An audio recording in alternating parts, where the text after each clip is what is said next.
What's up, good people? Welcome into Montgomery and Company. I'm Renee Montgomery. So, college hoops season is here, baby, and we got a college hooper in the building. But we're also going to have a little MJ connection, and I'll explain. So, Johnny Smith is an author of Jumpman: The Making and Meaning of Michael Jordan. Yes, that's a mouthful, and we're going to get into it. But we also have the first Michael Jordan NIL athlete in the building, baby. Kiki Rice, who is a guard for UCLA. They're 1-0 right now. She started out with a double, baby. We're going to talk to her. And of course, we're going to have a little MoCo Newsroom with the crew. We're going to go through a lot of topics. We're going to talk about a lot of things, and we hope you have a lot of laughs.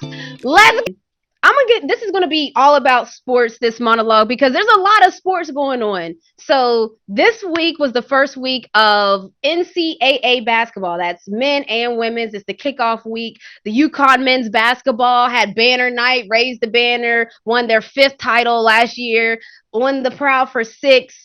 UConn women's basketball started. I mean, that is everybody started, but of course you guys know I bleed blue, so I'm just saying the things about UConn. But I covered the Hall of Fame series, which happened in Las Vegas on November 6th.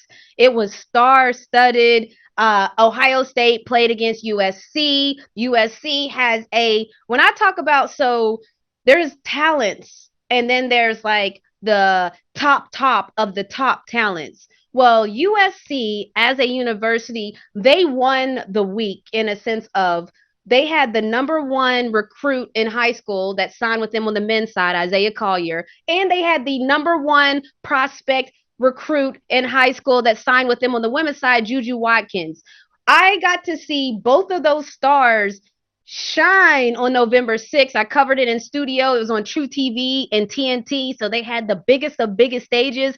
And the stars, that's when they shine the brightest. That's what people say, like stars shine the brightest in the biggest moments. So whenever it's big moments, I always look to see what's the stars going to do, because we know that that's their time. Well, this was Juju Watkins' first game in a college uniform. 32-piece nugget. I'm not even going to bury the lead. A 32-piece nugget. Lisa Leslie, who also went to USC, the legend Lisa Leslie, her record had been standing since forever. Her first game, she had 30 points and 20 rebounds. Lisa Leslie, what are we doing here? You had 30 and 20 on your first college game. Like, I want to just make sure that I don't just pass by that. Like, Lisa Leslie, what? That is unbelievable. And then Juju Watkins now comes through and has a 32-piece nugget on her very first collegiate game, breaking Lisa Leslie's record. And her response was, I'm just so happy that that's a part of the USC legacy. She gets it. Okay, USC, the school, won the week to me, because then I got to watch Isaiah Collier play on the men's side. And, you know, if people don't know, Bronny James also plays at USC. Savannah James was in attendance along with Bryce James and the crew. LeBron had a game that night, as you guys probably already knew. So Bronny isn't playing, but Isaiah Collier is. And boy, I tell you, Boogie Ellis is on that squad too. So shouts to Boogie Ellis on USC.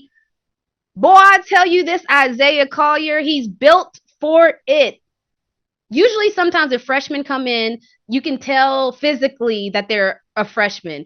Oh, no, baby. This man is built for it, tough, built from the ground up. He used to play football, and he talked about how playing safety is what helps him in his court vision. When you watch him play, he's just physically demanding. He's fast, he's quick, he can get wherever he wants to go, he can shoot. These are superstars. You're gonna hear their names, you're gonna see them on commercials. You already see Juju Watts on the Only Basketball commercial. You're gonna see them on more commercials. You're gonna hear their names more often, because these are superstar talented players. Okay, and so also in the Hall of Fame series, so let me just break it down. Normally your first few games of your college season, if you're a top team, you're usually not playing against another top team. Usually those games like this year, you saw wins by 50 plus. You saw teams winning by 50 plus points. And that's common on first games of the seasons when you have a number 2 team playing a team that is not necessarily established. So that's what a normal beginning of a college season would look like. The Hall of Fame series that we covered on True TV and TNT, it was on Max as well. I feel like I need to say all those things because that's a big deal. Platforms matter. And it was a big deal that on those platforms, we had the number one ranked team, the returning champs, the the NIL queens that were playing on this network. So we had LSU Tigers going against the Colorado Buffs, right? And so on paper, you would think that this is a huge mismatch, even though it was number one versus number 20. Playing ranked opponents is not normal in the beginning of the season, just FYI. But these two opponents were playing, and there was ranked opponents playing because this is the Hall of Fame series. Give the people what we want. We want good games. It's a risk. It's a risk to do that. And the reason it's a risk to do that is because you haven't figured out anything about your team yet. You've only had preseason. You haven't had your first game. You're still filling yourself out. It's a risk. So long story short, LSU ends up losing to Colorado. And to LSU's defense, Kim Mulkey literally said before the game, she said, and these are quotes, she said, Colorado was playing LSU at the right time. She said, I don't even know who our defensive stoppers are. She said, Colorado, she said, they're poised, they're built for it. She said all the things that a coach would say, but those were literally all the things that were a problem in the game because it's the beginning of the season. So one, no, you're not going to panic if you're LSU fans. You're still talented. You still have probably the most talented roster in America right now, but you still know that, okay, this is a wake-up call. We have to wake up. We also know that South Carolina played Notre Dame in Paris. Okay, it was star-studded out there. I love to see it that people went to Paris, to go watch this game. And when I'm not just talking about family and friends, I'm talking about Joy Reid, Carrie Champion, Jamel Hill. I'm talking about Angela Rye. I'm talking about shouts to the queens. I'm talking about the squad pulled up to go watch women's basketball in Paris. South Carolina ended up beating Notre Dame pretty bad, but it was a celebration kind of in the same sense because it was this is an international game and the women's game all the way in France. Wow. So that happened on opening night. And then last but not, of course not least, on opening night in college sports, the thing that a lot of people there's the good, the bad, and the ugly. The good part that I think that people just have to really recognize is that college sports, women's sports, it really is wild how much things are taken off to where our premier game, the best game of the night on TNT was LSU versus Colorado women's basketball. That's amazing. That was the best game of the whole entire day, and that was a women's basketball game. So for me, that was, and we had, you had NBA players, which they always do, KD tweeting about the women's basketball games. It's the conversation happening for me. So I love it. Women's basketball is growing. It's starting to be a part of the everyday conversation, and we love to see it. We love to see the growth. I love to see it when it's in the WNBA because after all, duh, and water is wet news. I'm a former college player, former WNBA player, even though now I'm an owner. Yep, I want all the things for us. So I want all the things for players. So that's what happened in college life. And then in the pro world, the Hawks. Listen, the Hawks, this is the thing. We know that the Hawks have talent to win. I see it happening. A lot of times people want progress to be boom, everything's changed. But it's it doesn't work like that in sports. It's incremental. You see changes little by little each game. And little by little each game, I do see positive progressive changes for the Atlanta Hawks. I'm excited. I know everybody thinks I'm so crazy on the internet because obviously I pledged my allegiance to Atlanta sports. So that means Hawks, Braves, Falcons. Of course, y'all know the dream now, be for real. But it's all the things United. I've just pledged my allegiance to all Atlanta sports. And people think I'm really crazy because I'm so optimistic. When are y'all going to learn? This is just who I am. I'm always going to look at the glass as half full. It's my gift and it's my curse. I'm always going to be toxic positivity to where I got to find something positive in the situation because if not, what are we doing? So to me, even when the Falcons lose, I'm just still tweeting through it.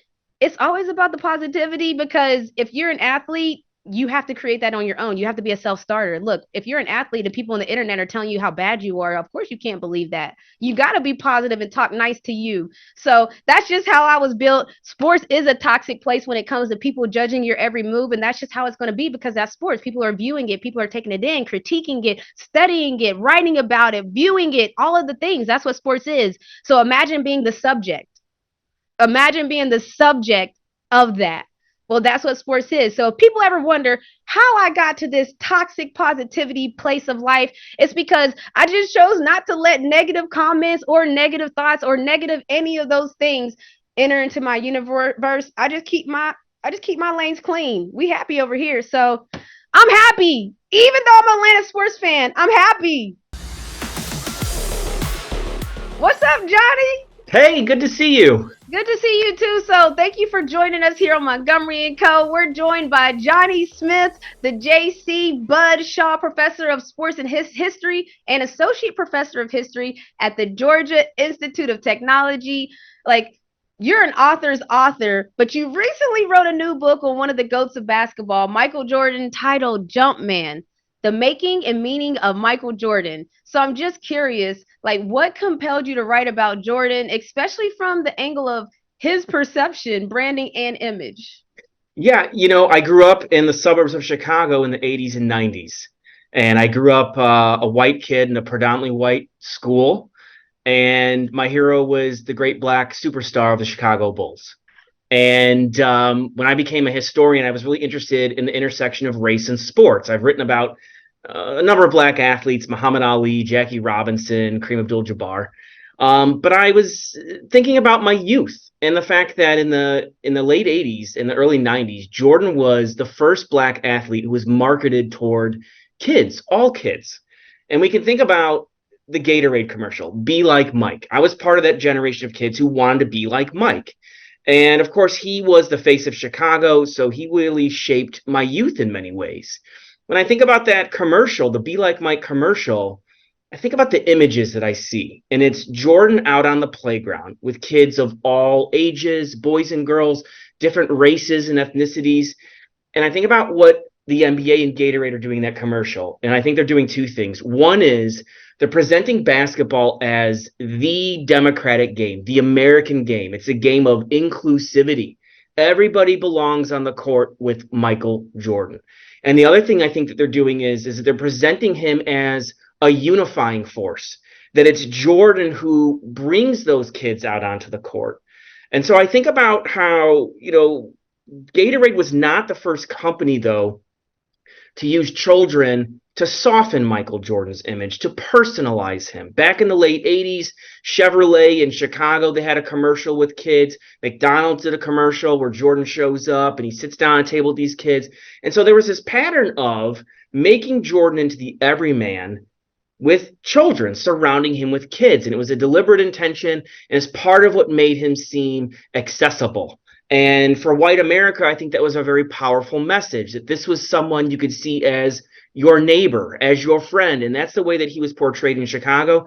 That's how I saw him as a kid growing up, is that Michael Jordan was someone that would connect with you. And so at any rate, as a historian, I was really interested in how did race shape the way that Americans saw Jordan at the height of his success and fame, the way that corporate America embraced him, and also how race shaped the way that Jordan, who was someone who grew up in the South, in North Carolina, how he thought of himself. So those are some of the major questions that I thought about in writing a book about Jordan's pursuit of his first NBA title between 1990 and 1991.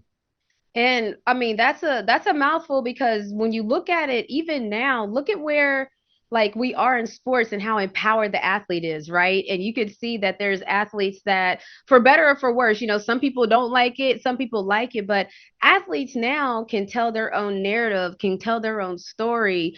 I'm curious, because you studied this. What do you think, like, a Michael Jordan in 2023? Would he have his own platform? Like, I mean, I'm saying the Michael Jordan, the athlete, that's going to have a brand like Nike trying to make him the most accessible. So back then it was pretty much commercials, right? Right. But now we have podcasts, we have streaming, we have players making their own companies. Like, just from your perspective, I'm curious, what would the 2023 Michael look like when it comes to branding and becoming accessible? Boy, that is a really good question. I think he would be a little uncomfortable with revealing more about himself. One of the things I write about in the preface of the book is the idea that Jordan created this mystique, this distance between himself and the public. It was one thing to film a commercial with Spike Lee and this Mars and Mike gag that they had running for Nike, which was great. It was comical. And all he had to do was play the straight man, deliver a few lines without smiling or grinning or whatever. And people loved it because Spike was really the star of those commercials, but it endeared the public to Michael Jordan. I think the fact is that the corporate sponsors around him were successful in marketing an image of Jordan, personalizing him, but in ways where he did not have to reveal himself. So if you think about the era we're living in now, as you said, where athletes are much more willing to share their stories, cultivate those stories using different kinds of media, I don't know that Jordan would have embraced it in the way that, say, someone like Charles Barkley, a contemporary of his, Magic Johnson, a contemporary of his, Isaiah Thomas. I think they would have been more comfortable telling their stories in ways that Jordan did not. And so one of the things I write about in the book is that when Jordan was coming up, most of the sports writers who covered him in Chicago and on the NBA beat, they were white. There were very few black columnists covering the NBA in the late 80s and the early 90s. Do you know who they were? Like, who were some of those black columnists? Michael Wilbon at the Washington Post, he comes to mind. In Chicago, though, it was mostly white writers, except Lacey Banks, who was at the Chicago Sun-Times. He was a black writer, was very close to Jordan. He's no longer with us. And so his relationship to these reporters, like Sports Illustrated, it was the magazine.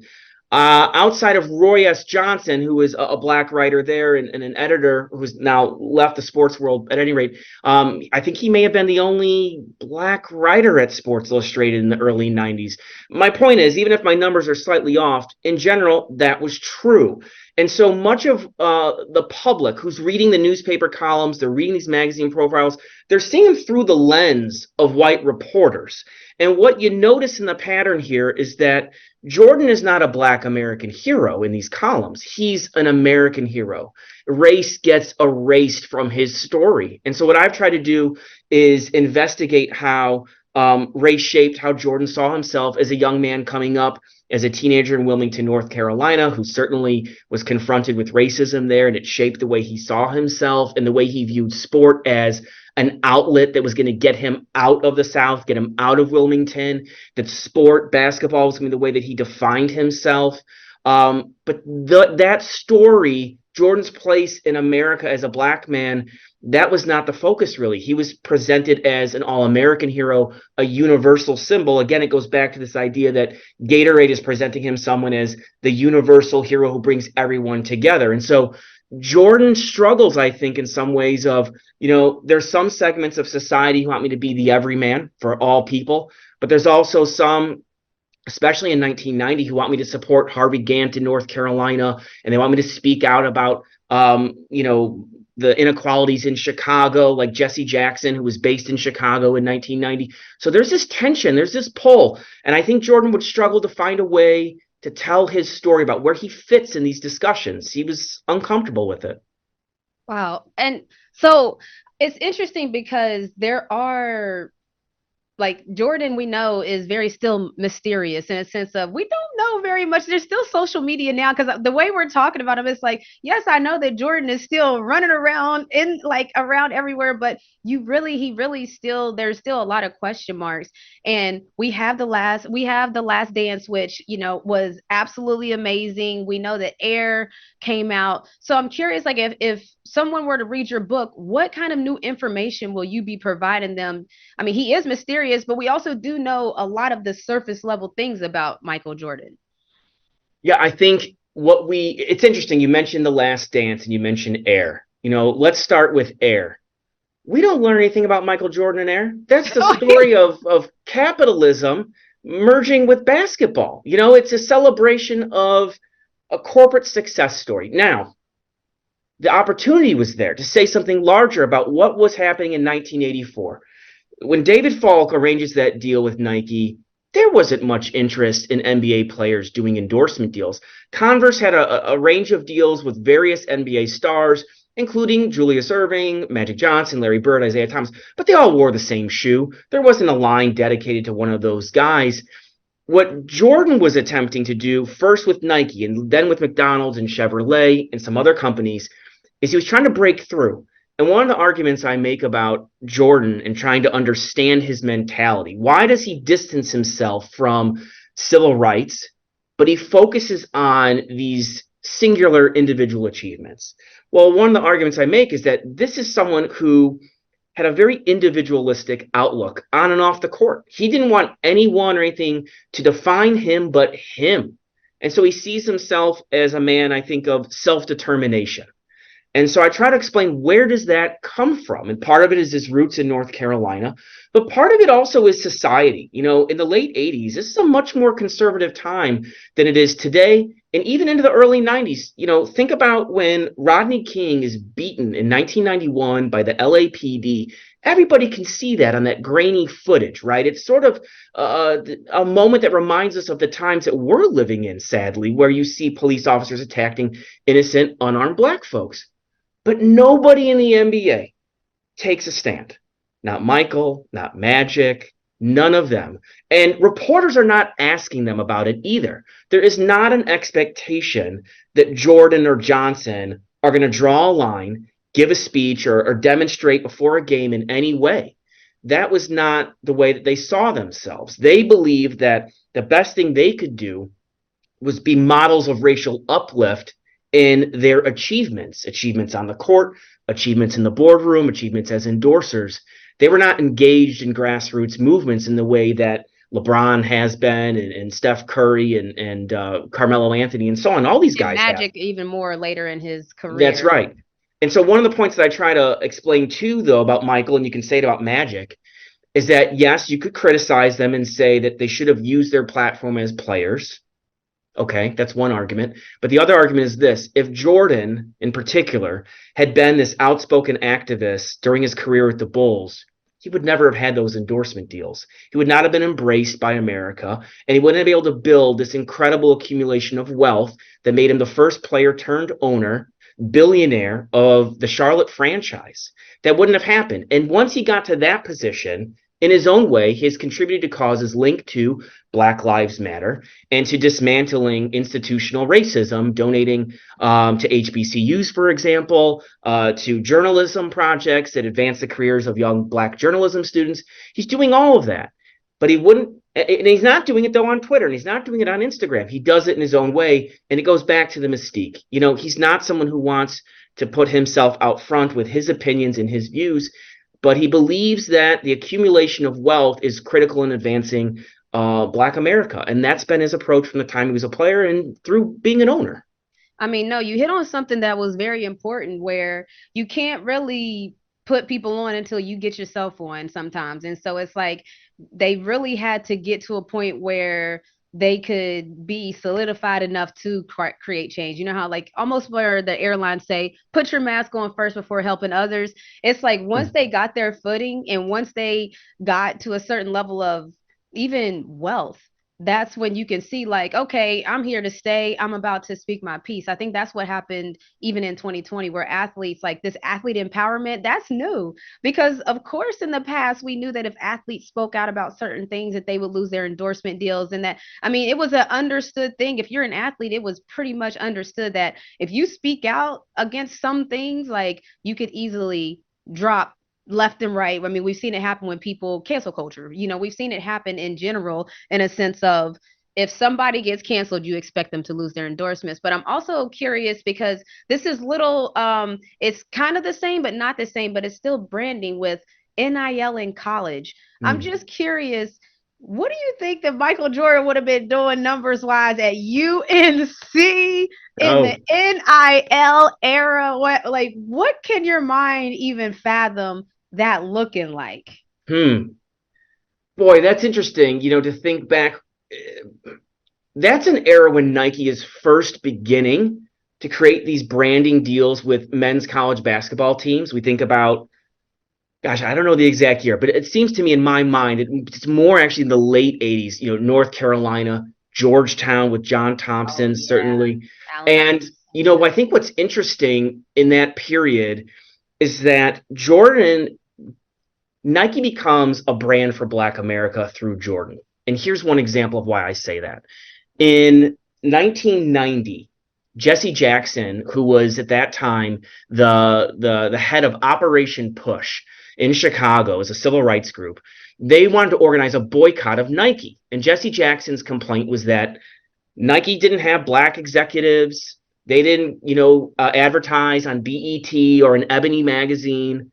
And so Jesse Jackson, who knew Michael Jordan, wanted him to speak up. He said, come on, Michael. Nike uses all these Black players in their endorsements, you and David Robinson and these other NBA stars. But what about the boardroom? And Jordan, of course, he doesn't want any part of this. So Jesse Jackson overplays his hand, though. He's thinking that Black Americans are going to see his argument and say, yeah, we're going to boycott Nikes. But polls showed in Chicago that Black Chicagoans, they rejected this boycott proposal. Why? Because they saw Nike as a company that was progressive, that they took a chance on putting Michael out front, that they built entire campaigns around Black NBA stars like Jordan and David Robinson and Bo Jackson and later Charles Barkley. And so, there's this identification through consumerism, consuming these products that are linked to Michael Jordan, Air Jordans. And so I think, if you're asking me to go back even further about Jordan, the age of NIL, he's someone who really establishes this idea that you are your brand. And he did everything to protect his brand, always. Even as late as the 1980s, when reporters would occasionally ask him about racial tension in America, he admitted in one interview with GQ, he said, sometimes I worry that if I slip up, that the white parents out there will tell their white children that I'm not a good example. And so that, I think, helps explain the decisions he made to avoid activism, but also to protect his brand, because he knew this was a rare opportunity and that color line still exists. Okay, so Johnny, I want to ask you about NIL. We talk about it a lot here and with athletes and the empowerment of athletes. And there's just so many changes happening right now in that space. So I'm just curious, like, you know what I mean? Like, if you have any thoughts on just the NIL space and how the athletes are in it. My first book was about the UCLA men's basketball dynasty in the 60s and 70s. And the star at UCLA in college basketball was Kareem Abdul-Jabbar. Then he was Lou Alcindor. And one of the reasons I wanted to write that book is that was the moment that the commercialization of men's college basketball just explodes on television. And it's really driven in large part by the incredible national interest in young Lou Alcindor. And the reason I think about that when you're asking me this question is, for decades we have known that individual college athletes, particularly in men's college basketball and football, and certainly now in women's college basketball, they have a platform and they have an economic value. I think the challenge for athletes today is that they don't know their value. They don't recognize their value. Some of them, I think, are learning. The biggest stars that we're seeing are taking advantage of these opportunities. But I don't think they also understand their value as a collective. Right now, the NCAA is in a position where they're likely to lose in the courts in terms of what could be a collective bargaining arrangement between college athletes and the NCAA. And they better move quickly and try to arrange a deal where they're on terms with college athletes, because the floodgates have been open. The system is being chipped away. And my hope, though, is that college athletes will continue to learn that they have leverage. Don't let coaches, athletic directors, and politicians legislate you to death and restrict your economic rights and your human rights. Where else do we see in the United States where legislators in the Senate and the House are negotiating to decide what it is you can earn? And I would also make the point that NIL, it's a second job for these athletes, right? It's already a full-time job to play in these big-time sports. I've got athletes at Georgia Tech. Their schedules. Woo! It is a full-time job. We're booked. So, my point is, young folks who in college, educate yourself. You have power. use it. You're stronger when you come together and you unify than you are as individuals. That would be my message. All right, I have one more question. I'm gonna let you go real quick. One more question. How do you think Michael feels about you writing this book about him? That's a good question. I tried to interview him. He said no. I was not surprised, but I thought I gotta try. I don't think some of the subjects he would want to talk about, because historically he has not wanted to talk about, as we mentioned earlier, that he's not someone who wants to go in certain directions. And for me, it's easy to write about him in terms of as a basketball player and his accomplishments. That's not what really interested me. What I wanted to understand is, how did he create this mystique, and why did he create it? What were his underlying experiences as a young person that were foundational, that shaped his perspective about the world and the decisions that he made during his career? Why not denounce Jesse Helms, right? That's easy to denounce a segregationist, even if you don't want to give out, to say, yes, I'm throwing my support behind Harvey Gantt because it's the right thing to do. It will benefit the people of North Carolina. Jordan wouldn't have lost anything with that. But Okay. how do you know that? How do I know what? How do you know? Like, you know how he said he was worried? Like, how do you know that's what he was worried about? I mean, that was his quote. The reason I say that is that if we think about what Jesse Helms represented, Jesse Helms represents the legacy of segregation in North No, Carolina. I understand there's the Yeah, right thing, but there was this not athlete empowerment hadn't happened yet. You know what I mean? Like, it's like it we all could say in hindsight, what we could have done, but it's just like it's so tough because I'm just curious, like, he literally said, you said in GQ his fear was that I wouldn't be like, what if the people stop following because I mess up or say the wrong thing, and then I still can't have the impact that I'm gonna have. It's like sure. there's that catch 22. I'm not I'm not defending either way. I'm just saying, like, there's that catch 22 that athletes faced of, do I say how I really feel and the fans are gonna either gravitate to it or leave me, or do I just kind of build as long as I can until I can be where I'm in the position to say what I want, and it won't matter at all because I have the generational wealth. I'm in the position. So I'm just curious, like. I think what I'm trying to say is that in that specific instance, when it comes to Jesse Helms in North Carolina, I don't think he would have lost much, quite frankly, because of what Helms represented. Yes, he wins that election. There were certainly white folks in North Carolina who supported him. But I think on a larger scale, about where Jordan was in his career with his endorsements, by that point, I don't think Nike's going to say to him, you know what?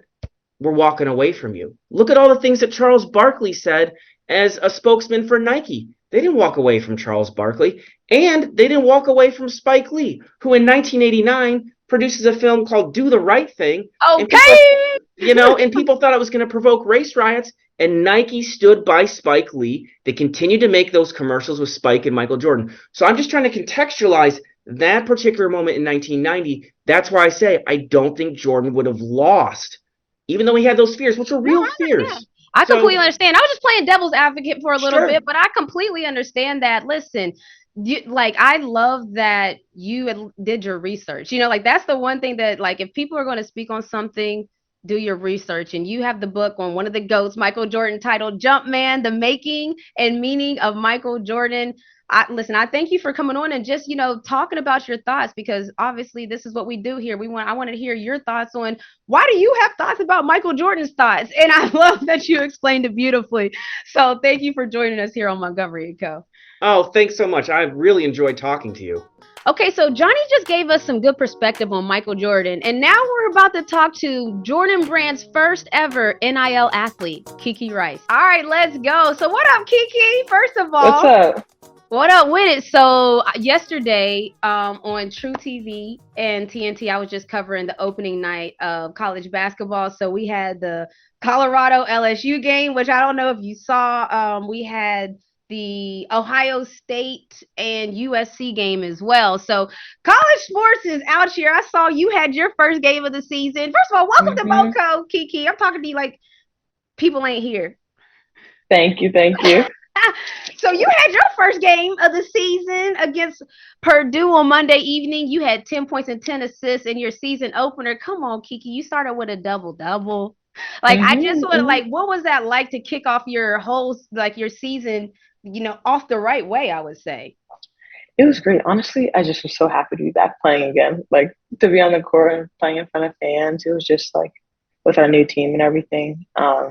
It was just like I know we've been waiting for this for a while. We've been training really hard, so it's just fun to be back out playing again. Yeah, I think the people don't get one because I think I probably heard 4 athletes say we've been training really hard, right? What is it Mhm. like? I went through preseasons at UConn, as you know. So, Yeah. what like for people that don't know, like when you say like preseason and training hard, like what's the past like 6 weeks look like for y'all to get to these games? It's been a lot of like conditioning, weight room, on the court tough practices, a lot of like team bonding events, all the off the court stuff as well. But it's just like I mean we've been together so much uh these past few weeks and past few months. So it's just been like, a lot of time together and like just working on our game and kind of getting ready for the season. But like to finally be playing, I feel like now we have the opportunity to put all of our hard work and let others see kind of what we've been doing. And so do you really feel like that stuff, you know how like I say all the time, the people I went to school with, like we went through the fire together. People never been through college preseason workouts. I want y'all to really understand. It ain't no joke. Like it Hmm. will break you. Like it can break you. You can feel like you can't keep going. You will be in conditioning and everybody catch a cramp. Like it's just like everybody's that tired, but you figure out Yeah. a way to keep going. How do you feel like do you feel like that helped y'all in the game, when you're playing, and does those type of things carry over, or is it just you got to just put up in the game? No, for sure. I think like all the conditioning, all the hard work that we do like before we start playing games, like honestly, we want to make that harder than the game is going to be because that way once we get in the game and we get in those close like fourth quarter games, overtime, all that kind of stuff, we're prepared for those moments and we know kind of what it's going to take and what to expect. So if we can make practice a little bit harder than the actual game, I think we're not going to be shocked by anything when it comes to game time. Big facts, and that's why you're a gamer because Hmm. you get it. And we saw a lot of freshmen last this year like pull up and turn up. I mean, it was like Yeah. y'all weren't playing around, right? Like, so what do you think it is about this jump? Because this is this high school class that they stepped onto the college scene, and honestly, it looked like you belong. You've been here. Hmm. Yeah, I mean, I just think it's the confidence that everyone is playing with. Honestly, like you come in out of high school and it's like it's tough. College is going to be an adjustment, but I think you see all these young players like um, really highly touted, like people know about them, but it's just like okay, you know my game, and I'm gonna continue to be the best at the next level too. So it's really fun, like um, seeing all the freshmen that I know this year, like coming in, stepping up right away, being um, you know looking like vets on their team already. And Great. then it was great just last year, like seeing all of the freshmen that I came with. It's like, we're ready for this, and just everyone's been excited for college basketball for a while now. So to finally be playing in it, it's a dream come true. It's crazy because yeah, you were the same. That's what I mean by we're starting to see like y'all coming in ready, and you had a Hmm. teammate who is another phenom, London Jones, who played with you. Can you just tell me about like when y'all link up and playing with another good player? Because right now, like I played alongside Maya Moore in college. I played alongside Tina Charles in Hmm. college, so it was like it made my experience that much different because like I'm playing alongside the best of the best, and we're about to compete against the best. Yeah. Hmm. Yeah. I mean, I think when you're like, I was able to come in with London. I knew her before from USA basketball, so we played together before, and so like we already have that connection, like as we start our freshman year, and I think like we're on the same page about what like our goals are, what we want to achieve at UCLA, and like how we can get that done. So I think it really helps to come in with like to your school with a person that like you guys are locked in, you guys are on the same page, and you're ready to kind of take the program to the next level. So what are you looking forward to then? You know what I mean? Like this is everybody wants Hmm. to go win a championship. So I'm going to take out the obvious because we all want to win championships, every single team playing. So like what are y'all's goals as a team? Like what are y'all focusing on growth wise from last year to this year, or like Hmm. what are y'all looking towards? I mean, honestly, this year, I think one thing that we really noticed right away is like we have a ton more depth, especially at the forward position. And I think with like Lauren transferring from Stanford, now now she's over here. Like that helps us out a lot because last year we didn't really have a big rim protector like that. So I think we're really focused on like how now that we have like a big force in the post, like okay, like how can we incorporate her and make her the best that she can be. And as a point guard, like, for me, like, this year we have a ton of shooters, a ton of like outside threats. So it's like, how can they really like get efficient shots and like let the offense come to us. And defensively, Ain't that your job? Aren't you gonna be the one? Ain't you gonna be the Yep, that's me. It's on me. It's on me. So I gotta take responsibility and get that done. But I mean, I think we have a ton of versatility, a ton of depth, which also helps like defensively. I think we can be a really, really good defensive team. Yeah, so I was joking with you because I always say like the life of point guards and the ones like we have to take a lot of responsibility, even when it might not be our fault. But we also are the ones that can orchestrate stuff. You recently, like, I don't know if I want people to understand like you're big lit, okay, Kiki. You signed a deal to become the first NIL athlete signed to Jordan Brand. That's so crazy. I remember when Maya Moore, my teammate, became the first WBA player to sign to Jordan Brand. Wow. That was my teammate. So it was like, now I'm talking to you, the first NIL Jordan Brand athlete, man. What are your thoughts when that was developing? Like, how did you even find out? Yeah, that was definitely one of like the coolest moments of my life for sure. I mean, like to find out that I was officially going to be like a Jordan Brand athlete.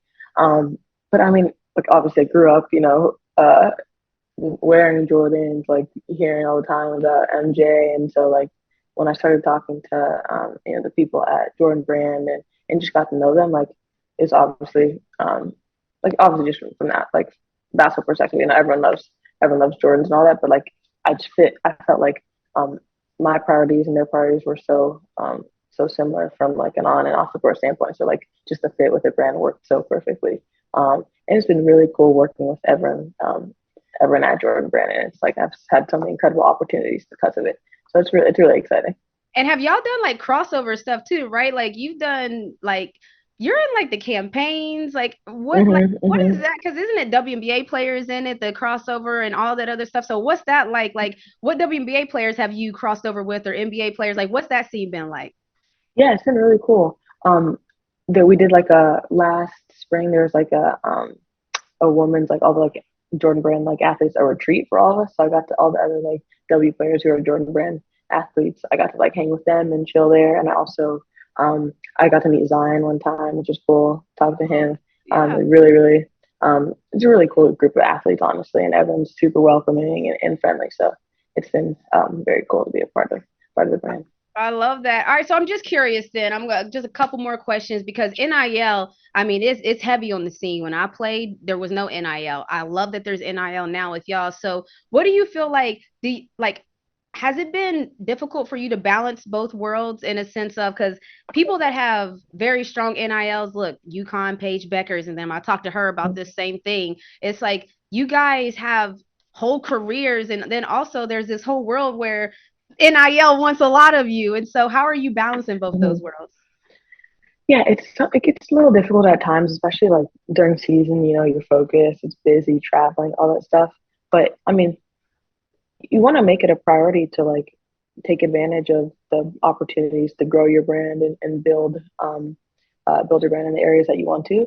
But it is like definitely something that you have to kind of like keep in check at times, because obviously basketball and school, they have to be the number one priority. But sometimes it does get a little bit overwhelming, and I try to schedule everything out and make sure I'm not like, making myself too busy, distracting me, taking me, obviously not missing any practices, getting all that Better kind of not stuff. now. Exactly. None of that. But it's just, it's a really cool like opportunity for everyone. I just think it's really important. Like I've been focusing on like prioritizing it in the right way, but like in managing it so it doesn't become too much of a distraction from basketball. I love it. And so the Bruins are currently 1-0, the fourth ranked team in the country. You're sitting pretty good. There's a lot of teams. It feels like if there's any year where there's so much parity, I have no idea. Like anybody that's picking, there's no one that can pick a specific team this year. So is that a conversation that teams are having? Like this is anyone's type of year. Like what's the conversation on your team right now, sitting 1-0, fourth ranked?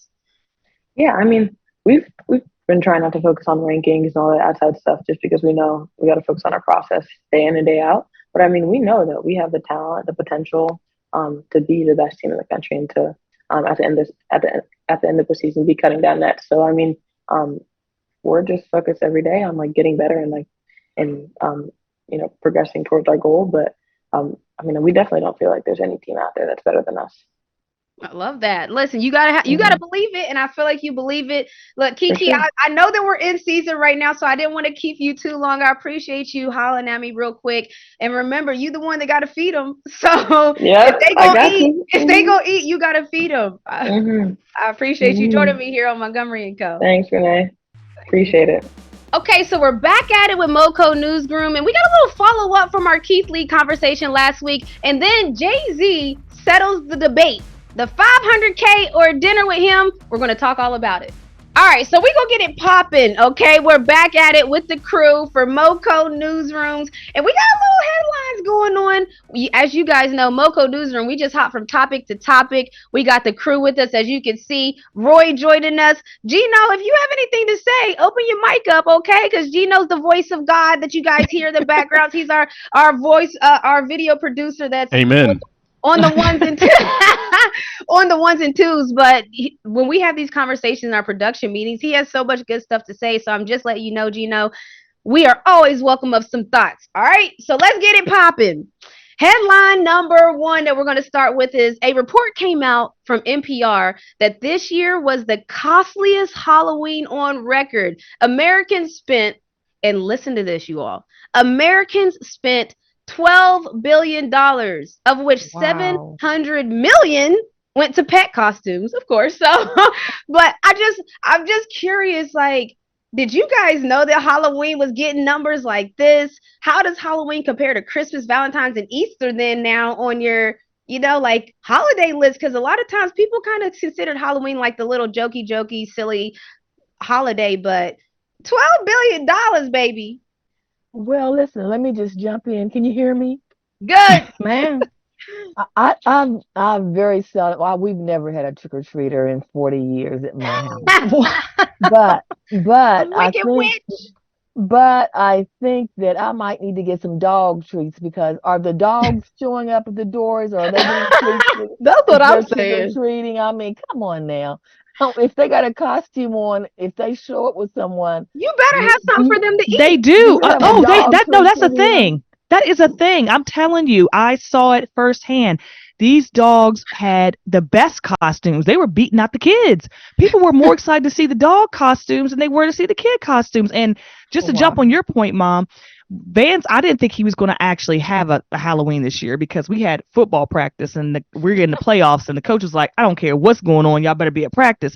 So I didn't buy one, and then I went to the store at the last minute because the school said, oh, we're going to do a little parade, and there was not a costume in sight. Vance with a costume that was 2 or 3 sizes too small, because that's all that was left.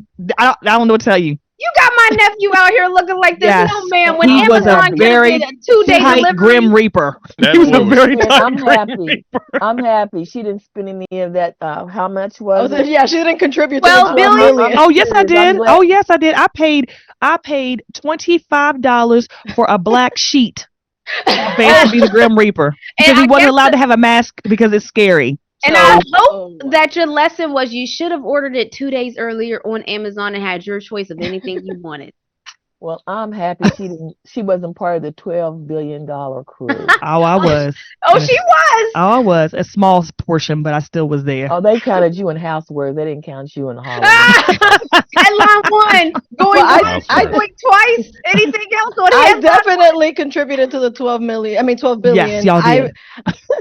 I bought like 3 different G.O.A.T costumes. I didn't know which one I was gonna like, and I ended up wearing all of them, because I wore one for the photo shoot and I wore one to go trick or treating. Yes, we still go trick or treating. We have my nephew and stuff, and I think the other one. Whoa! Because she's adult trick or treat. I don't know what she talking about. My nephew. First of all, they give adult treats. Okay, they give Jello shots, and they were actually giving shots of coquito, which I was actually very surprised. I was like, coquito on Halloween? Okay.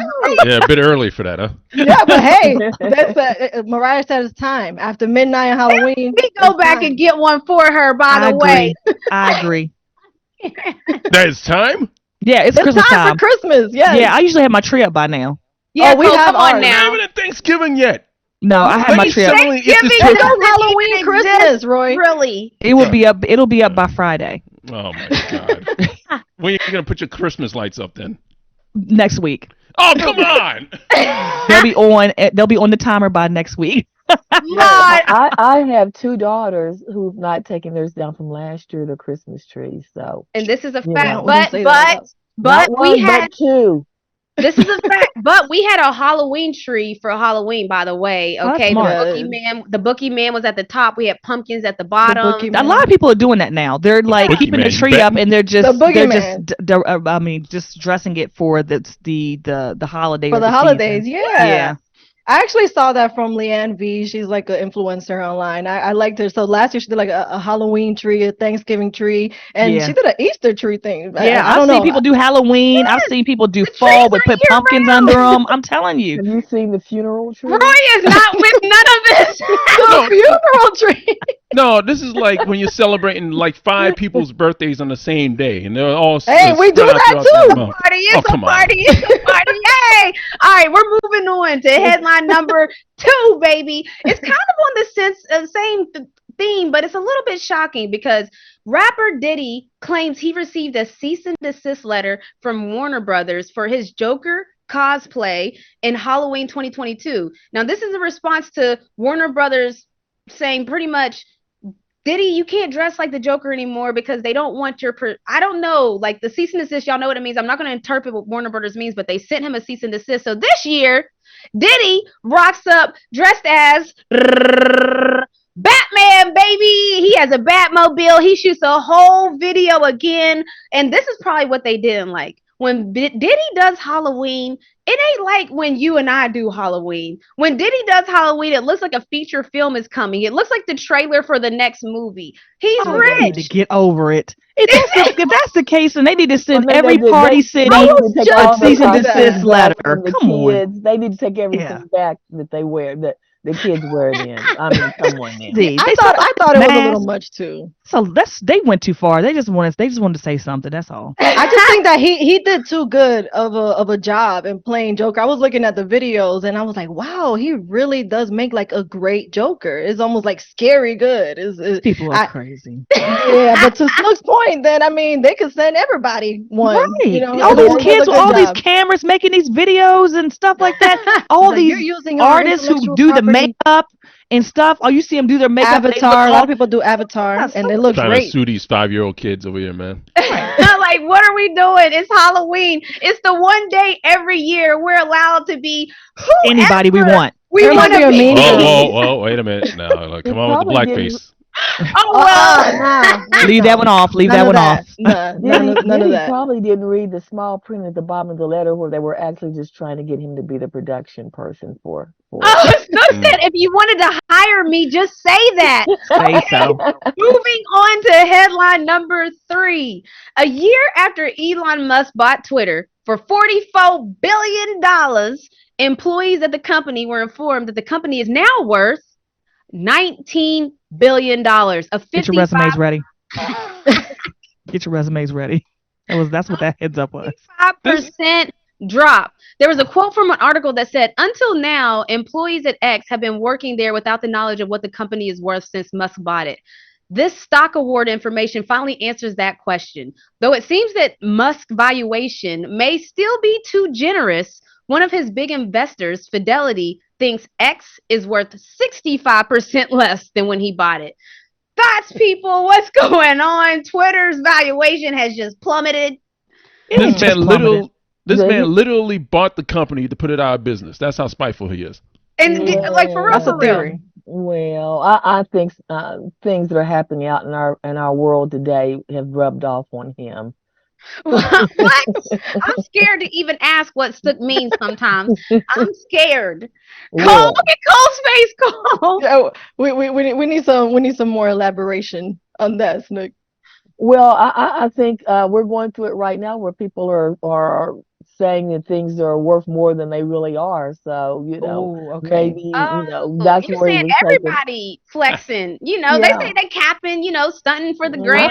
I believe that. That's a good theory because there's a lot of these places where they have bumped it up and then they get in trouble because they have done that and that it's been found out that they was doing it and they weren't supposed to be doing that to the market shares and stuff, and then they get in trouble. So So But they're I say that's what inflating he their gets. numbers. That's what I'm saying. I gotta say that's what he gets. Yeah. Oh, That's what he I okay. wish I could inflate my numbers. I tell you, I'd be I'd be doing some stuff if I could inflate my numbers. Like Like a if tire. average people could inflate their numbers, look where we would be.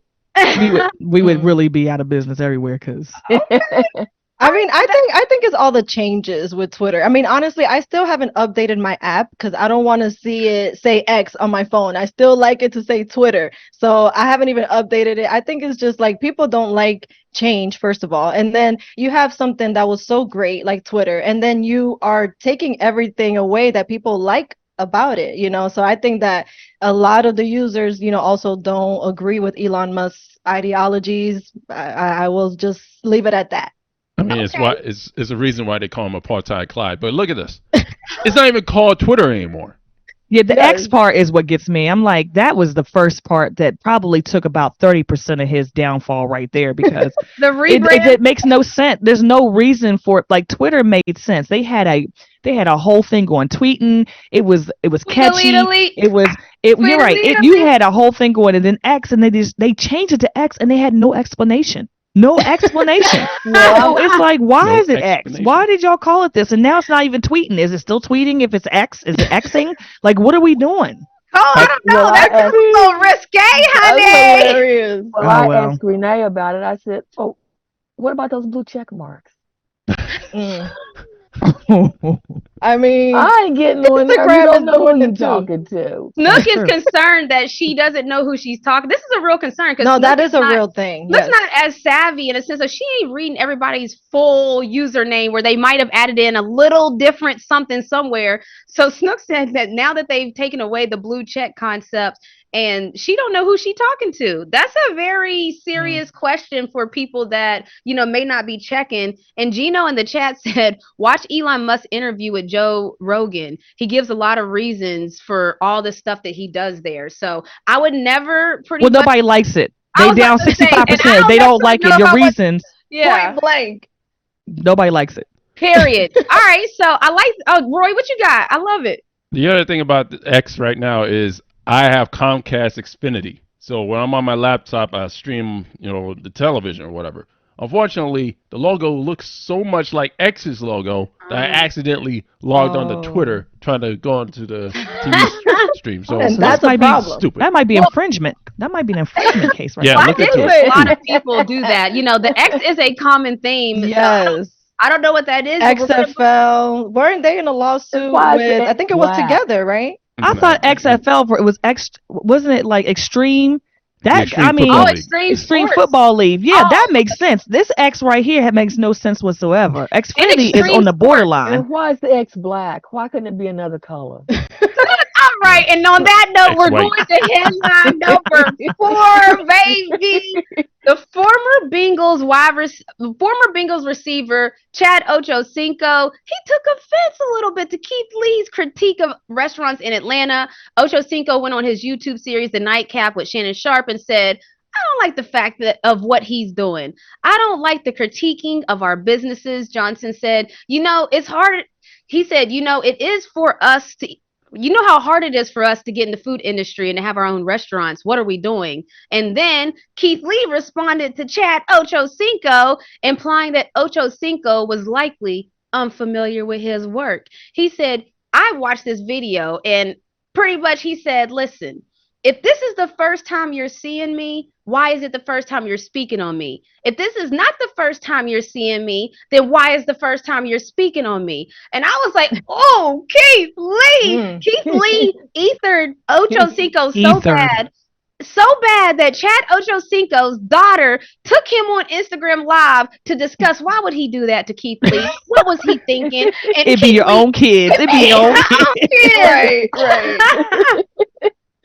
So thoughts on the Keith Lee situation, and I mean, it's a comedy now because first of all, Keith Lee's brand is so strong, baby. Shouts to Keith Lee and his brand. When you do good, if people know you have good intentions, people are not gonna watch people tear you down for no reason. If anybody knows what Keith Lee was doing, to his point, he's made restaurants thrive, brought them back from absolutely. the dead, and then Absolutely. so this. It only Yeah. went bad when he came to the ATL, y'all.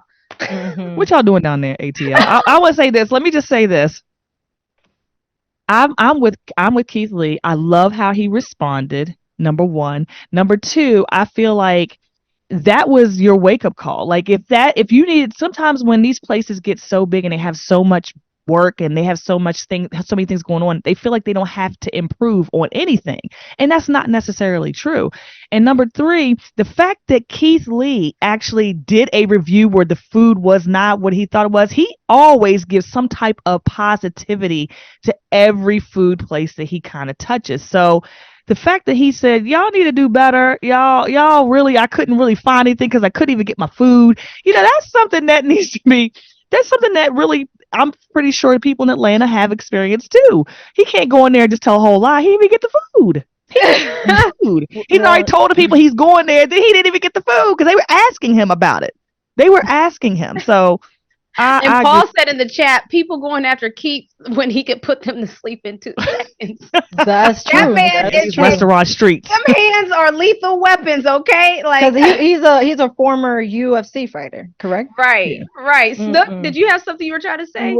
Well, I was just going to say, in this culture, if you say something bad, that might bring more people than if you say something good.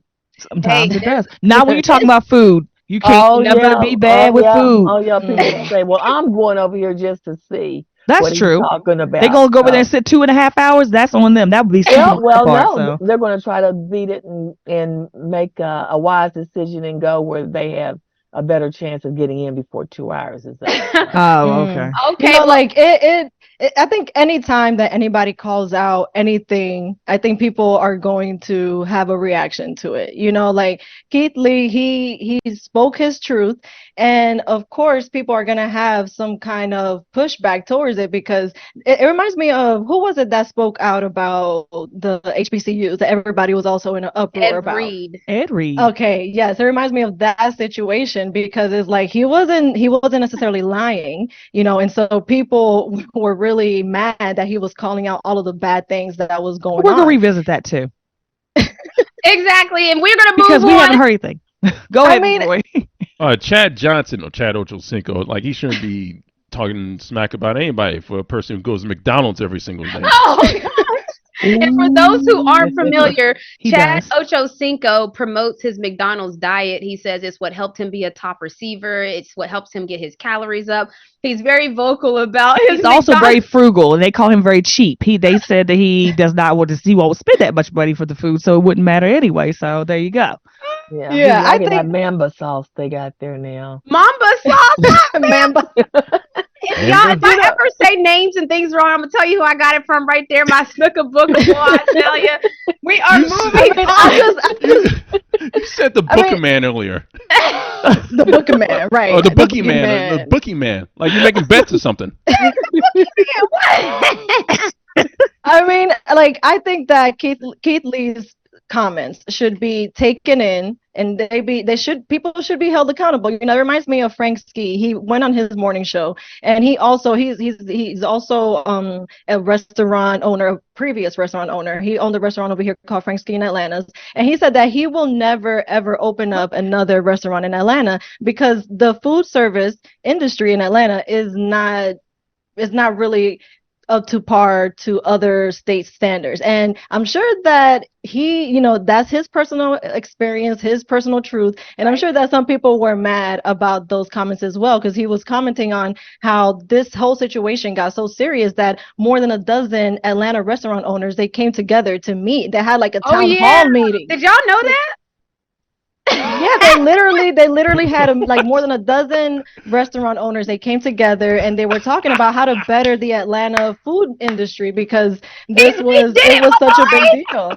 Yeah, they had a players only meeting. Yes, literally, they had a come to Jesus meeting. Let's yes. sportsplain this here, people. Yes, Roy. So the sportsplain is, if you guys don't know, the Chicago Bulls lost their first game of the season so bad, they got a whooping so bad that they had to have a come to Jesus meeting after the first game of the season. Keith Lee was on his food tour. What he does, he had his stop in Atlanta. The scene got towed up so bad that they had to have a players only, restaurants only, come to Jesus meeting to talk about what we gonna do here, y'all. Like, we in some trouble. We got to figure things out, because if y'all don't know what happens in these come to Jesus meetings, I'm gonna tell you right now, it's a lot of accountability and it's ugly. It's, you start looking around the room. I'm gonna look around the room right now, and I'm gonna have an accountability meeting with my team right here. Yep. Snooka Booka, we don't have buttons that mute us, so when you be sneezing and doing all this stuff, they can hear you. Okay, True. this is accountability meeting. And I just tell you, Jesus very seldom shows up at them. okay, look, this is not Hallelujah.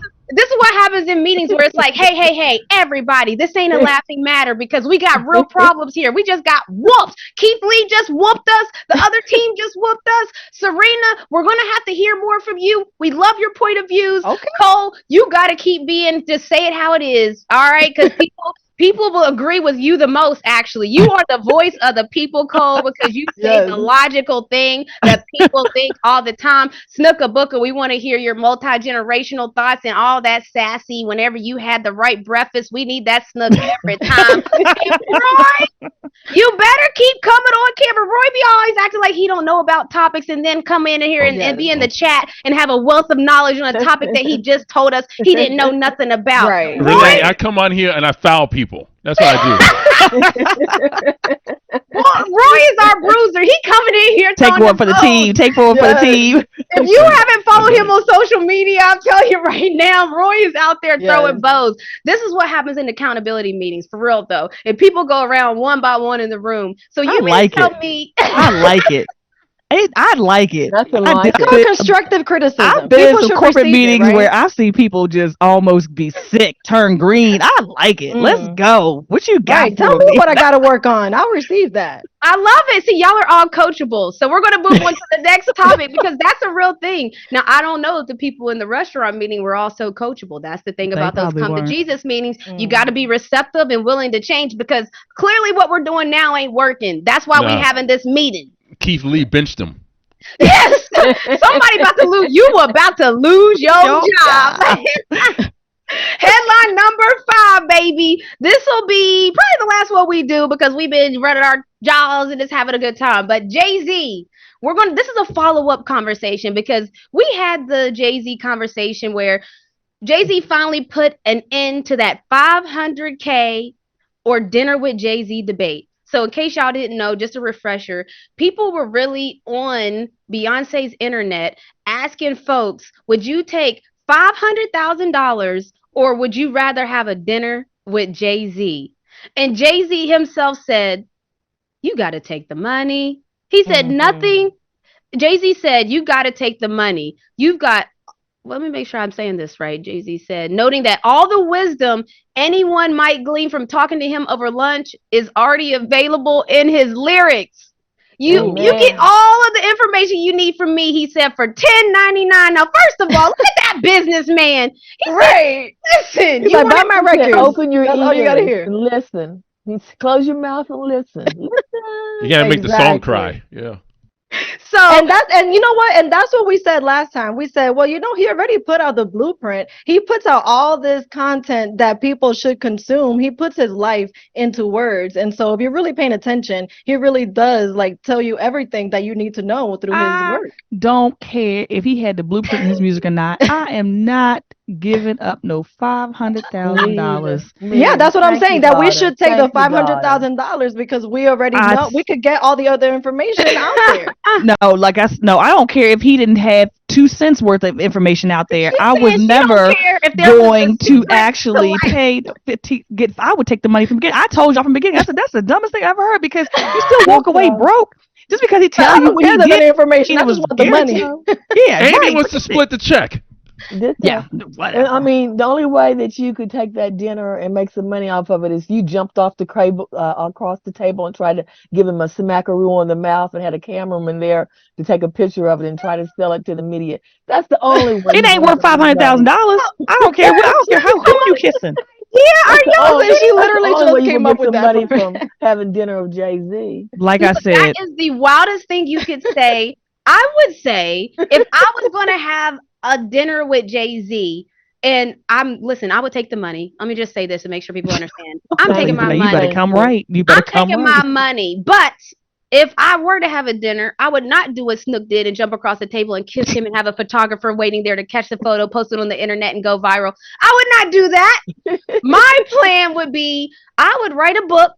I would make that book a movie, and boy, oh boy, would it be stories for ages. And do you know what stories would be in there? Everything in his lyrics, because he already said that that was going to be. So I'm be like, guess what Jay-Z Oh, told me? He told me about this investment deal, and it would be lyrics that I heard. That dinner could have been 1 hour, but I would have 15,000 hours worth of content because that man has given me a green light to say that. I'm just saying, if you was going to be crazy, because I'm taking the money, I have to keep saying that. If you was going to be crazy, you got to just make some content out of it, Snooka Booka. Not a absolutely. publicity stunt. My goodness. What's wrong with her? Like I said it from the very beginning. I said, whoever goes and sits down with that man and walks past that $500,000 is a fool. And guess what? Jay-Z agreed with me. He said, y'all a Right. fool. Take that money. Right. I don't care what blueprint I don't care if he had a stairway map to the bank itself. Give me the Like money. if anybody offers you $500,000, you take Take it. it. Take Take it. There's it. no Listen, human you'll go to dinner with over $500,000. there's ever. There's never, ever going to happen. It's not. I love that. I mean, I'm pretty sure I agree. So on that note, you guys, I'm joking, but no, that I mean, I agree, but I think that's a lesson learned because I love when stuff starts on the internet. It gains so much energy on the internet, and the internet just knows they're right about a certain topic. I mean, this could be a topic that somebody, even the person, is an expert in this topic. Jay-Z is an expert on Jay-Z. And then there were some people that even when Jay-Z said, take the dinner, they told Jay-Z he wrong. So that's why I don't argue with the internet. I'm going to just tell you right now, people that stood 10 toes down that it would be a good decision and valuable to have dinner with Jay-Z, even when that man said, take the money, the internet was doing what the internet does. They ignored the facts. They ignored the logic. They ignored the expert talking about a topic that they know about. And the internet decided that we're going to take our opinion as the truth, even though the man said take the money. They said he's not seeing the bigger picture. So I'll just digress and let the internet have their win. Sometimes you gotta let the internet be the internet because Jay-Z tried to tell y'all and y'all still want the dinner. Lord of mercy. You know, Jay-Z had a quote that said, everything that I said was gonna happen happened. Everything that I said I wanted to do, I've done. That's a crazy statement. But if you're an athlete, it's kind of not so crazy because everything we like in the world of athletics, we believe that you speak your life. Like, so if you think you're not going to make a shot, of course you're not going to make that shot. How could you make that shot if you don't think you're going to make that shot? And so in the world of athletics, there's a certain level of realism that also pushes your drive. Jay-Z, when he said everything that I said it was going to happen, happened. It wasn't just because he said it. It was because of the energy he put behind it. He said it because he knew the energy that he was going to give to that action. And everything that I said I wanted to do, I've done. The reason that he did everything that he wanted to do is because he made sure that happened. I can understand that. Like in the sports world, how does an athlete go from being young, dribbling in their backyard, to thinking like, all right, maybe one day I'm gonna play in the pros. And I don't care what sport you are. You could be baseball, you could be football, you could be basketball. How does an athlete go from being one of 1 million and make it to the top, make it to the drafted group, make it to that 2%? Well, of course they said they wanted it to happen. Some people even was bold enough to say it was going to happen. Everything that certain athletes said was going to happen did happen, but it wasn't just the mouthpiece of it. It was the actions. It was that action and that work behind all of that. So I don't know, when I hear artists talk, it's such a through line with sports. This is called sports splaining in a sense of, man, like whenever you say something, saying it just isn't enough, but it's good. It's a good start because you have to believe it first. But if you say something, you got to still make it happen. You got to still put in that work, that grind, that 10,000 hours that nobody sees. People love to say somebody's an overnight success and they've been putting in 10,000 hours that you never saw for their break and they was ready. Because you can't want for something and not be ready when it happens. Everything that I said was going to happen, happened. Everything that I said I wanted to do, I've done. Jay-Z Carter. It really is a generational thing with him. We'll see y'all next week.